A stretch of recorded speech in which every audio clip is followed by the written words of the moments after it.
Peace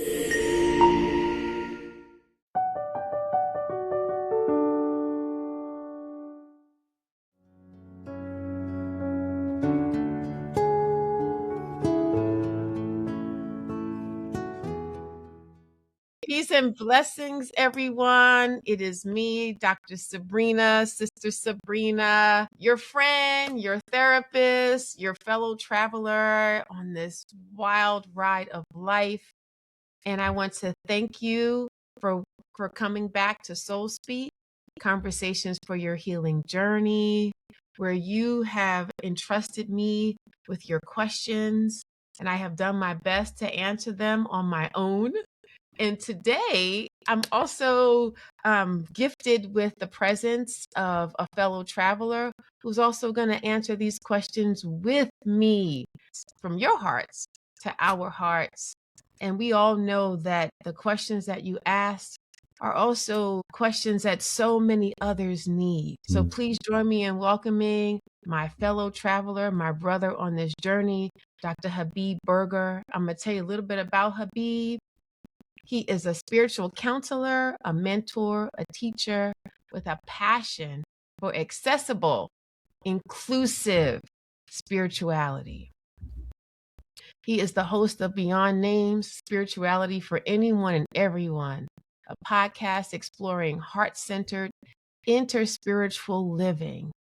His spiritual journey spans diverse traditions and experiences, from conservative Christianity to Islamic mysticism or Sufism, from ayahuasca ceremonies in the Amazon to his own personal Hajj pilgrimage. He is dedicated to supporting others on their spiritual paths and fostering interfaith, interspiritual connections. And the reason why I introduce Habib as my brother is because he and I share a spiritual father and our mutually beloved teacher, Sidi Muhammad Al-Jamal, who passed away 10 years ago. Sidi Muhammad was a Sufi master, a teacher, a peace builder, an attorney, a judge, and a healer. And Habib and I'm sure we will talk more about what it meant to us to be his student, but also what it means for us to continue his teachings and sharing what he left with us. And so welcome, Brother Habib, to Soul Speak. I'm so grateful that you are here. Thank you. It's a pleasure. Yes. So you want me to jump right into the question? Let's do it. Let's jump right in. Woo! All right. So the question is, well, they wrote it to me, but now it's Sabrina and Habib. Dear Dr. Sabrina, and this person's initials are SD. In a world that is so challenging right now, I am struggling to find love, to find hope, to find healing. And people keep telling me, love God, love Allah. And I'm trying to figure out what that means. Please advise. I know. SD opened up a box, right? Oh my goodness. Yeah. That's a big one. It's a big one. And we just gonna do our best in this moment. Can I ask you to read it again? Yeah. So she said, Dear Dr. Sabrina, in this world that's so troubling, I'm gonna paraphrase now. I'm struggling to find hope and healing and love in this world. I'm trying to figure out, what does it mean to love God, to love Allah? Please advise. We can just share what comes up for us first, and then we'll see where divine inspiration continues to guide us in helping all the SDs who are struggling to find answers. I think what comes up for me around SD's question, I think the first thing I want to do for SD is validate the question. Absolutely. Like, yeah, honey. I'm assuming SD is a woman because most of my questions writers tend to be women. So I'm going to go with that assumption, but SD could be anybody. Yeah. But I think I just want to validate the question. Like, yeah, there's a lot going on.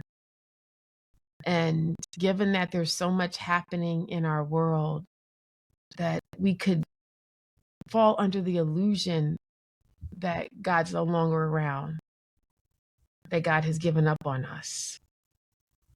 And when I meet the SDs of the world, the first thing I want to tell them is, you're not alone, that this world has always experienced, like we have always experienced hardship. Our hardship isn't new. And I tend to want to tell the SDs that every spiritual traveler has to experience a certain degree of pain. That's the first thing that came up for me. And I'm wondering how do you guide people like SD who show up in your practice who say, man, Habib, I'm done with this hope thing. I don't want to do any more love. How do you support them when that shows up? Well, there's a couple things that come up for me. And the first is, like you said, just validating the question. Mm-hmm. I think you said there's a lot going on in the world today. And I mean, I'm going to start to cry just thinking about all the things Yeah. that are going on in the world today, right? Yeah. I mean, Yes. there's just so much pain and so much hardship and so much personal struggle and collective struggle. Yep. Um, so yeah, I think first just acknowledging the pain that SD is experiencing, but the collective pain that we as humanity are experiencing right now. Mm-hmm. And part of that, I think you said this, you're not alone. But I think it helps to shift to, and maybe this sounds too woo-woo for some people, but I feel like I Let's go personally find, woo-woo. It's fine. let's go woo-woo. Okay, so I personally find it helpful to think, okay, I and you and SD and all of us, we contain both the multiplicity of the earth and the oneness of the highest heaven. Mm. Mm. So part of that multiplicity is all this pain. Yeah. But that multiplicity serves the purpose of bringing us to the oneness, of bringing us to the unity.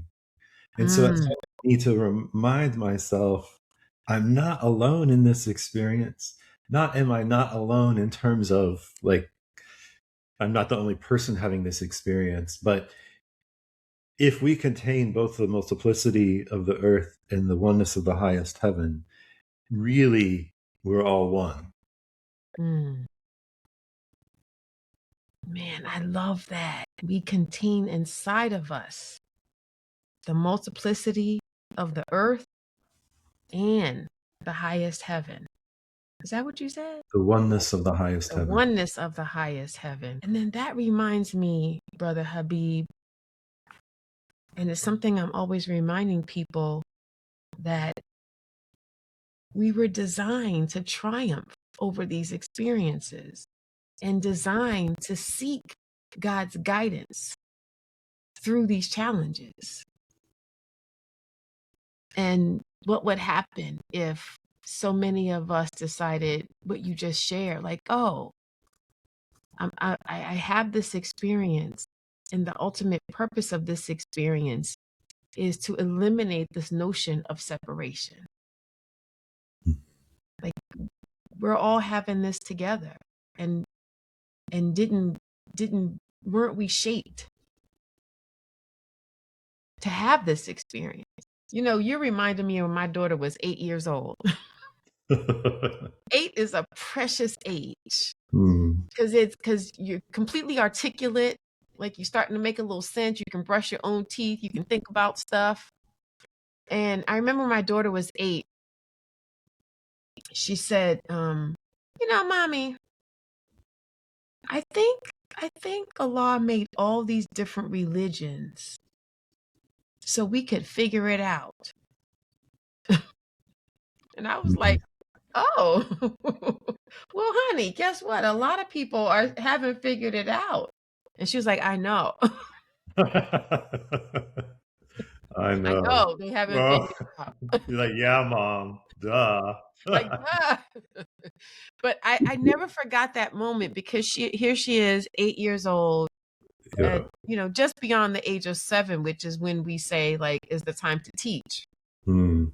So she Mhm. just moves past that completely sweet innocence Mhm. to contemplating like, oh, God wants us to figure it out. And I don't know if we can figure it out if we don't experience some of the discomfort that we're experiencing right now. How do we cure our culture of American racism if we don't experience this discomfort of witnessing it and witnessing its cruelty and the way it's made us like this? If how do we cure it if we're not forced to look at it, right? Mhm. Mhm. And to see people being attacked for having an accent Yeah. or jailed for the way they landed here. How do we fix it if we can't bear witness to it, if we just pretend like it doesn't exist?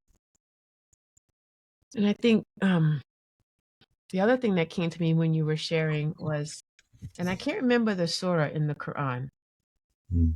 but we say it a lot. With every difficulty comes ease. Yeah. And just recently I heard someone say, we tend to think that the ease comes after the difficulty, but actually it means that within the difficulty, there is ease. So somebody like SD, I might ask them, like, I know this is rough. I know these are horrible things are happening. And can you look deep and see where there has been a gift? What gift, what have you been gifted with in the middle of this difficulty? Not after it's over, like while you're in it. And, I think for us in our culture, there's a beauty when we can see the gifts inside of it, inside of the difficulty. I'm seeing them every day. I know you are too, because you're a big crybaby just like me. I love it. We cry every day, whether we need it or not, right? Allah gave me a soft heart, and it Woo, took me, it honey. took me a long time to accept that and to let go of my pictures of what I was supposed to be like. And then I'm like, oh well, yeah, this is the way Allah made me. Maybe it's time to just embrace that. Yeah. It took you a long time to accept that you had a soft heart. Oh, it sure did. Yeah. Yeah. I'm grateful that you finally did, brother. It was not acceptable in the environment that I grew up in. So, Yeah. Yeah, that and I makes think a sense lot too. of folks experience that. So, but that I don't want to get off onto that. That's not why. Let's focus on SD's questions because I have so many things. Boy, I'm just like writing down. Oh, I want to share this. I want to share this. I I want know to there's share. so much to share. There's so much. Please proceed, brother. Um, so I also find it helpful to shift out perspective. You Mm. know, so I actually am forgetting the indigenous Native American teacher who shared this, but so God forgive me. It's Um, but it's something about the perspective of the mouse and the eagle and the star. mm, So when we're in a difficulty, it's really hard to get out of the mouse perspective of mm, like, which is all the pain that comes from the illusion of separation. mm, Right? But if we can come up a little bit and get the ego perspective, we see much more than just the mouse is seeing. Right? And then if we can come up all the way to the star perspective, then we see even more. So when we place our current mm, experience, our present day experience, not only in the context of our lives, like you can go so much further. You can go up to from your birth to your death, but then mhm, you can go up even higher from pre-eternity to the hereafter, Mm, you can go up even higher. Your place in the emergence of humanity, mm, so it helps. I think it can be helpful if we can remind ourselves that the pain of the moment is occurring in a larger context. mm, And that larger context, no matter how far up we go, mhm, whether it's universe, galaxy, universes, all is encompassed in the Rahman, mm, in the Rahim, in the mercy, in the compassion. mm.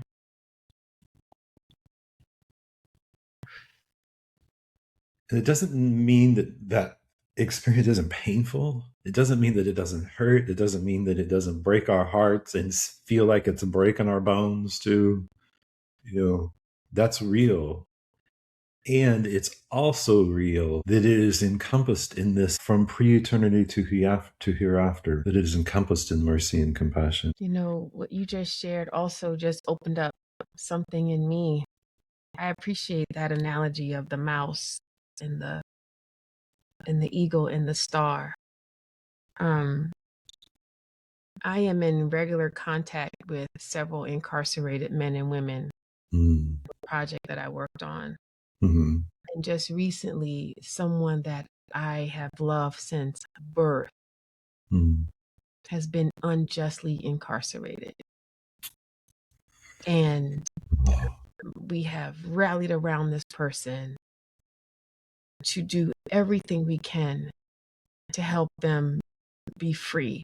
And every day, I'm sending them messages. So, alhamdulillah for technology, because we can talk to incarcerated people in ways that we couldn't before. It'll Mm-hmm. cost you though, so you still have to have money. Um, Mm. so every day I've been sending them messages, and I've literally been saying to them, you know, I don't know that many leaders or prophets who have changed the world, who at some point were not incarcerated. And I Mm. started naming people: Martin Luther King, Nelson Mandela, Yeah. Muhammad Ali gave up everything. Malcolm X was in prison. Right. Yusuf, all these amazing leaders. Even our own Sheikh was shot. And I've been sending this person these messages Mm. that, we don't really know why you're here right now and why we are in pain over this incarceration. But I know that it's for this big, giant reason that we can't see yet. And your sharing just reminded me. It validated what I've been saying to this person, but I Mm. also needed to hear it myself. Mm. Yeah. Because there's days when I'm like just bereft with grief over it Yeah. and rage. And then I feel this, and then because of our practices, I'm able to, feel compassion for the judge and feel compassion for the accusers, um, and praying for them that they land at a different response, but also seeing like, why is this happening? What is this person that I love being shaped to become in Yeah. this big picture? So thank you for that story. Mm. And I can't help but wonder if that's also part of what SD struggle is. It's like they weren't clear about what is happening, but there's so much happening. There is so much difficulty, and it does become she or he, they, It's them, she. Yeah, all of them. She, he, they, them, everybody. Go ahead. SD, Mhm. and all of the SDs. Mhm. I believe specifically they they mentioned the difficulty of having hope. Mhm. Yeah, I think that in that, when we are experiencing difficulty and we are experiencing hopelessness, it can also be helpful to remind ourselves that the struggle between light and dark has always existed. Mm. From the beginning of humanity until the end of humanity, the struggle of light and dark, in terms of, when I say darkness, I mean the darkness of the shaitan. Yeah. And is it okay for, I don't know if your audience is a Muslim audience, so for My the audience is a everything audience. everything. They are seekers. Yeah. Okay, so shaitan being a word for the devil. Um, Mm-hmm. so there's always been this struggle. There always will be this struggle, and there have always been people who choose the path of the light, and there Mm-hmm. have always been people who choose the path of evil, Mm-hmm. and that's part of what it is to be human.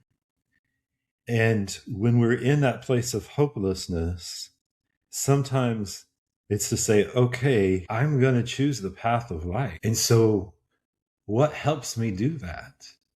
Is it looking around me and seeing who else is choosing the path of light? Is it reaching out to someone else who is choosing the path of light? Is it just taking a moment to yourself and saying, I need to do some personal renewal?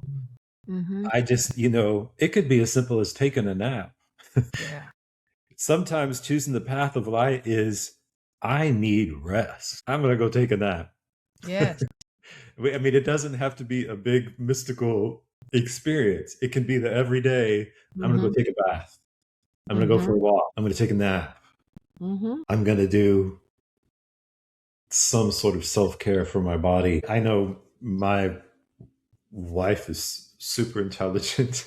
So Alhamdulillah. she finds things that nurture her that don't necessarily, like, it helps her to bring together body and mind, Mm-hmm. like she likes to engage, like she loves documentaries way more than I do. Like my mind is different, but I mean, like, for SD to like go in inside and say, okay, I'm choosing the path of light. How can I bring more light to my body in this moment, to my Mm-hmm. mind in this moment, to my heart in this moment? And every person's different. So maybe it's music, maybe it's a documentary, maybe it's, you know, some research. Like we all have different minds, bodies, hearts. How am I going to bring light to my soul in this moment? Mm. That's a beautiful reminder. I have several myself. And lately, I literally just sent this to a friend of mine. I was like, I don't know what it is, but these cat voiceover videos crack me up. And so that's my algorithm now on social media. These cat Yeah. voiceovers where the cats are like, there's this man in the background pretending like he's the cat talking, and it's hilarious. And so now she just found one for me, and so I'm either looking at babies making me laugh, Yeah. or cats making me laugh. But I do make sure that even though I cry with great ease, Yeah. I laugh a good old hearty one. Like, oh my God, please So, stop it, I'm laughing too hard. So the tears come both ways, right? that's beautiful because Ooh. we need upliftment. We need upliftment. Ooh. And laughter is so powerful. Yes. And I mentioned earlier, I've got these my own pains around American racism, Yeah. and watching All in the Family Mm. helps me even laugh at that. Like, Archie Oh, Bunker is ridiculous, and he cracks me up. I can, and it's still relevant. Like 55 years later, that television show was on, early 70s, and I yeah. can still laugh at it. And I mean, I'm laughing so hard at Mm. something that is normally very, very painful. Yeah. Yeah. And so yeah, I make sure I'm laughing. And I love that you brought in the water, because there's mercy in the water. Hmm. And so sometimes I tell people, if you've got a lot of fire happening inside of you, and yeah, you could. Hmm. How much water are you drinking? How often are you stopping and even just washing your face? Yeah. I have some clients that come in here and they are on fire about the planet. Sure. And we start our session with water. Mm. They're like, I didn't come in here for this. I know you didn't, but let's just bring you back down for just a moment. Yeah. I never have them start their sessions all the way up here. Yeah. So it's water, it's grounding, it's deep breaths. It's an Mm. understanding that we have to deactivate your chronic fight flight so that Yeah. when you're in a real emergency, you can get up and move your body. Yeah. You might have to make a run for it. And so, and stuff with our hands. Mm. So I think, when I think about the SDs and where the hope comes, I love that you what you shared about recognizing that evil has always existed, that we've always had to choose, all of us. And these stories that we hold dear to us are about who made these choices. So what I was thinking about with SD was to even look at their lineage, like who in your family had to choose, Mm. this road that is less traveled than it should be, of choosing good over evil. Because we all have these stories in our lineage, whether it's our family of birth or our family of choice. Who chose this righteous path? I just found out last year that my great grandfather founded a church in Virginia. I didn't even know that. Mm. Like, wow. In the middle of all this happening in the world post slavery, you founded a church and you gathered people to praise. It's amazing. And it's still there. No one burned it down, or at least if it was, it was rebuilt. And Wow. so people can find this in their lineage of birth or choice and make different decisions. You were going to add something. I feel you. I feel you. You're feeling my reaction to. I think this is an excellent opportunity to speak to the reactivity. What you're feeling is my reactivity to you bringing up lineage. Because some folks, well, I'm going to share my own experience on that because it Sure. may be relevant to SD, and if not SD, hopefully to some other listeners, that looking at your lineage can be a mixed bag depending on your experience. Mm-hmm. Right? So if you grew up in an abusive home and your parents Mm-hmm. were abusive and their parents were abusive, so there can be a lineage that of destructive Mm-hmm. behavior, right? There can Mm-hmm. be a lineage of perpetuating harm, Mm-hmm. right? Mm-hmm. And there can be a lineage of people who are choosing light, like this Mm-hmm. ancestor that you're speaking of who founded this church, right?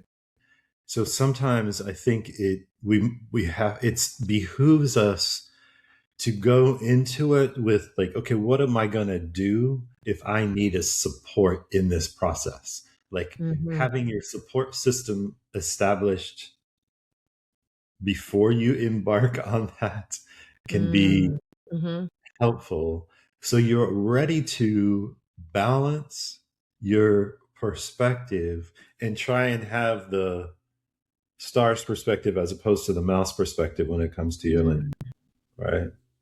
So for me, I know that I've had a lot of difficulty in getting past the harm that was perpetrated by various members of my family. Mm-hmm. And it actually took me, I'll use my immediate family as an example. Mm-hmm. I'm not going to go into details about the harm, Sure. but after in individual A of my family died, right? Then I was visited by them in my dreams for however long. Mm-hmm. After individual B in my family died, I had a very similar experience that extended even further. Mm. You know, after individual C in my family died, I had, in each case, after an immediate family member died, what God gifted me through the post-death process was the ability to move from the mouse perspective to the stars perspective Mm. and see their essence, who they were in the essence. So Yeah. it may be that being around person A was being around a verbal machine gun of spewing Mm. vitriol and hatred and abuse, right? And that might have been the outer experience in the earthly world. But their essence was an essence of love and care and nurturing, Mm. like Mother Gardener. And so my point is that it helps if we can sort of plan out this look at to not necessarily approach the ancestral lineage with rose colored glasses, but Mm-hmm. to be like, okay, I need to be real about what I'm going to face here. And I need to have a system for like, how am I going to help balance what happened in the world and who they are in their truth? Who are they are in their deepest truth, who they are in their essence. And sometimes we just need help to do that, you know? We need a Sit with, guide. We need a sit guide. with me Mm-hmm. Yeah. and help me get to soul as opposed to mind. So Yeah. I hope that's helpful. And obviously, it comes from my own personal experience. But No, it's universal because we do have people in our lineage that have done terrible things. yeah, And when you talked about the star, you talked about bringing in the mercy. And when we can bring in the mercy, then we can bring in the hope yeah.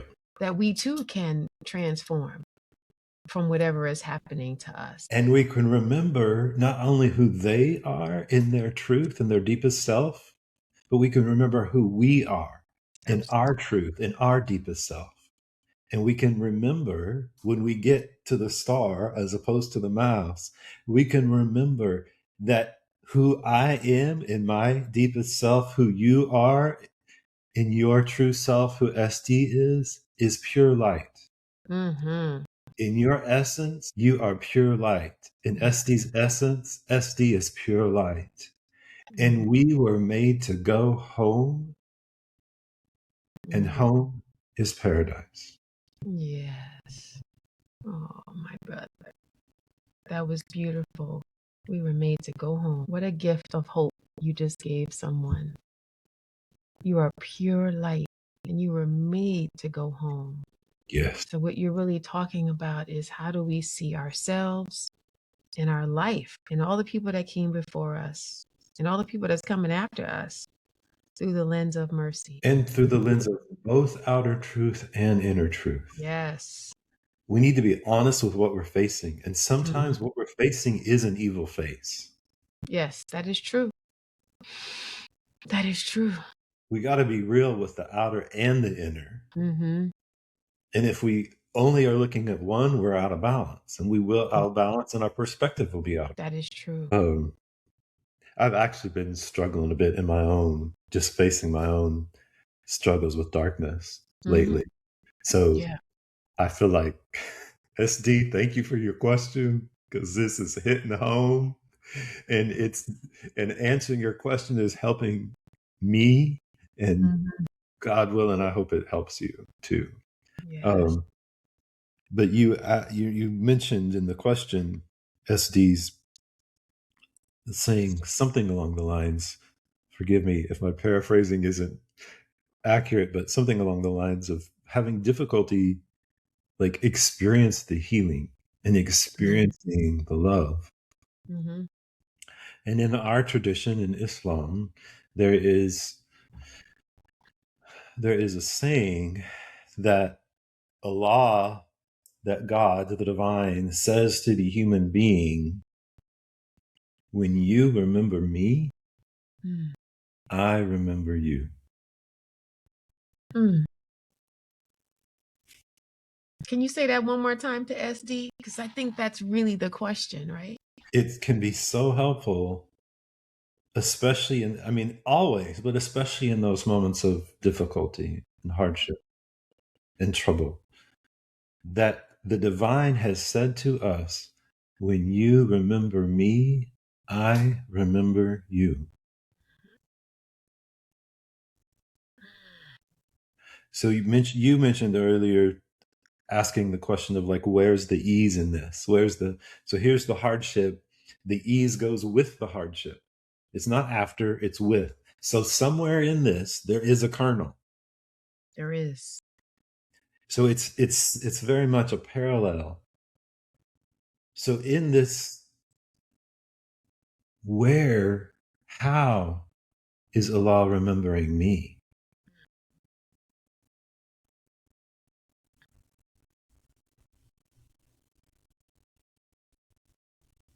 Mm. Because if you're in difficulty and you're remembering your Lord is remembering you. Yes.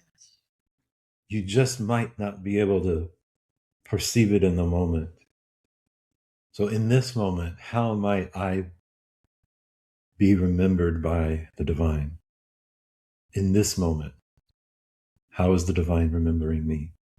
In this moment. I think, and I know, if what you're describing becomes a part of our regular process, a regular practice of remembering, which is why we practice remembrance every day, all day, is so that when we are hit with tests and challenges, we Mm-hmm. can still see God in the middle of the challenge, even in the middle of the pain. Even if I can refer back to this example of what's happening with someone I love, who I am related to. Um, even I have, I mean, I've experienced pain in my life, but Mm-hmm. not many compared to what I experienced when this person was incarcerated. It was like, Mm-hmm. whoa, what just happened? And I wept like I rarely have wept. Mm-hmm. Yeah. And even in the middle of my weeping, I saw beauty. So I felt this pain, which we call the jalal, but I also saw this like, oh my God, we are so close now. We are learning so much about ourselves now. We are so strong now Yeah. in the middle of it. And I'm still actually in the middle of it. So here we are, both of us in this place of struggle and still able to see the beauty. Mm. So I'm thinking about, when C said, when you give a healing, you get a healing. Yeah. So, this person comes to us for guidance, and here we are being reminded Mm. Yeah. of who we are and what we're doing here. What are we doing here, right? What did you say about yourself in the beginning? That you said something about, striving. You didn't use that word striving. But how, we are. We're striving all the time Mm. to be with the light, to be with the love, to remember who we really are. Yeah. One of my most respected and esteemed teachers, um, Rosina Fauzia, Mm-hmm. she says, do not ask, what is Allah doing to me? Mm. Ask, what is Allah doing through me? Ooh, that's the question that we all have to be asking, right? That's the question right there. That's it. So we can ask SD, what is Allah doing through you? Yeah. What are you being shaped into becoming? And how will this new shape serve yourself and humanity? And even the things that we see in the world that are so very difficult, and even as we see people who are choosing evil and choosing harm, Mm-hmm. they haven't stepped out of God's creation. Mm. You're right. They still were created by God. Mm. They were given life by God. And Mm-hmm. it is God who will take their life away. Mm. And it is God before whom they will stand and be answerable. And it is God who can use anything, any way somebody chooses to use their free will,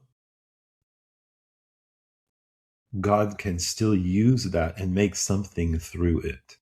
Mm. Yeah.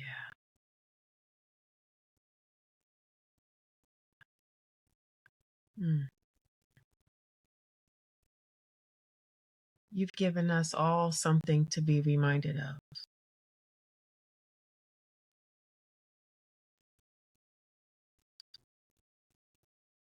I think that we're all being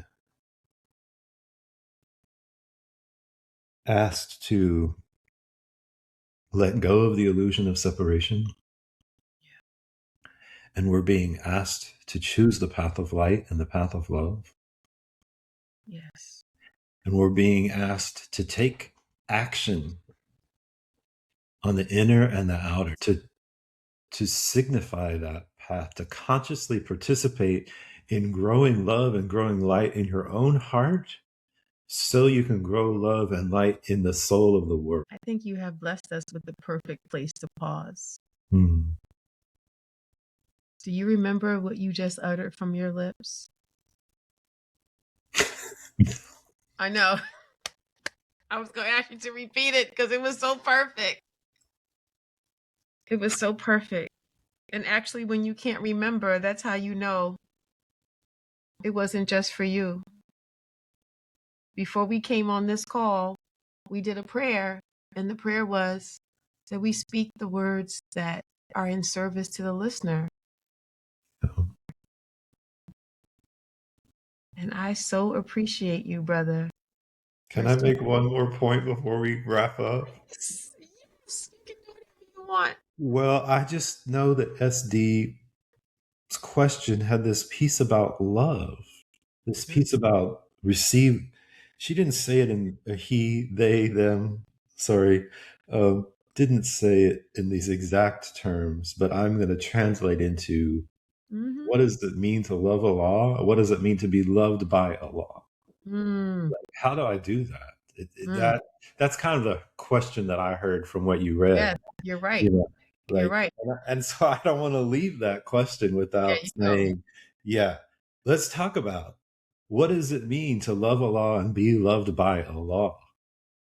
You know, part of that is all the things that we've talked about, to remember that you are pure light, Mm-hmm. that your essence is pure light. It's remembering that you are made to go home, right?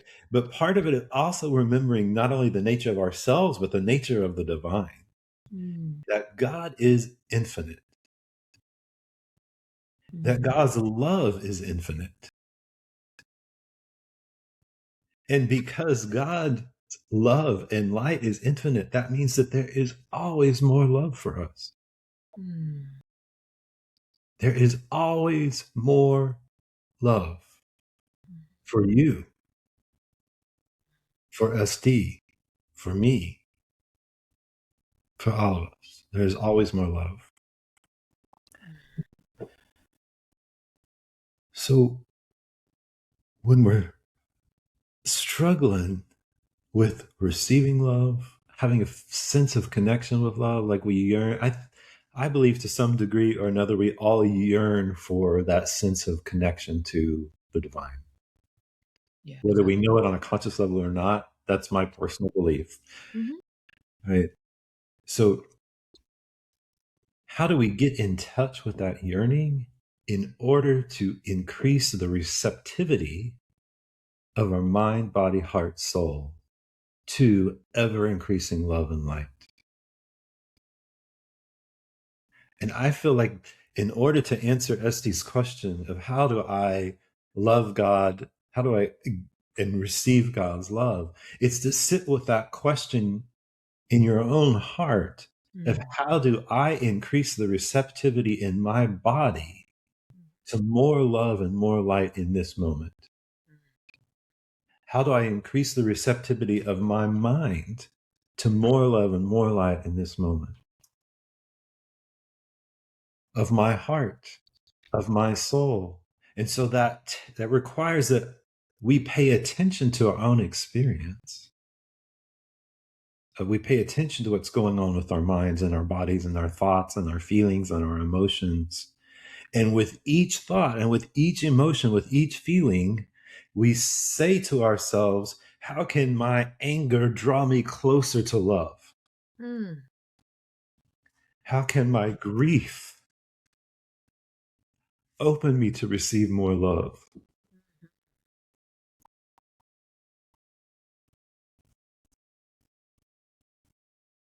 Powerful, powerful question. How can my grief open me to receive more love?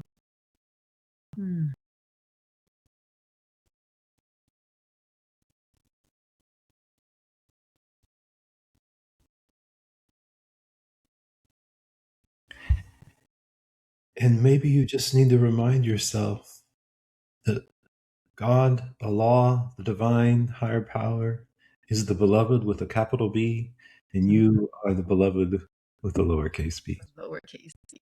You are the beloved of the beloved. Remembering that and then saying, okay, how can I open to that intimacy with my beloved?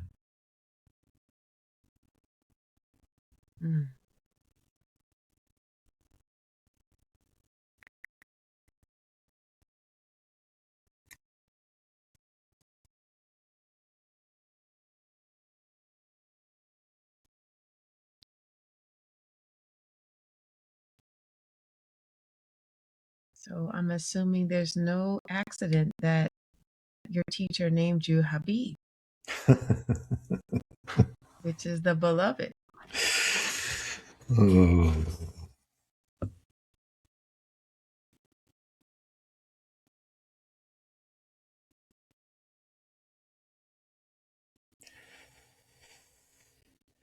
You know, it is no accident, it is the medicine. And I don't know how true this is for other people, but on some level, I think all of us have some degree of misconceptions about God that we develop in our childhood. And on some level, many of us, if not most of us, struggle with truly knowing that we are loved unconditionally.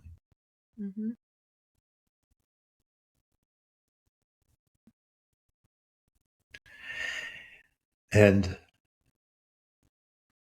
this is why I feel like it's so important to offer the reminder to myself and to SD and to all the listeners that Allah's love is infinite, that Allah is infinite, Allah's love is infinite, Allah's light is infinite. There is always more love.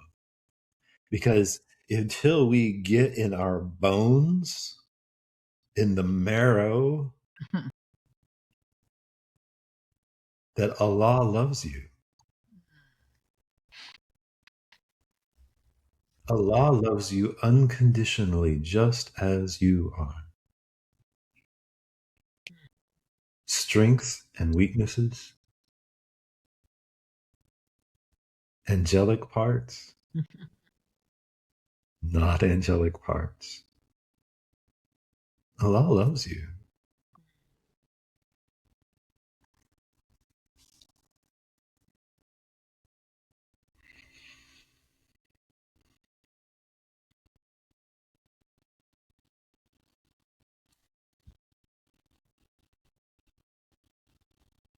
Thank you, brother.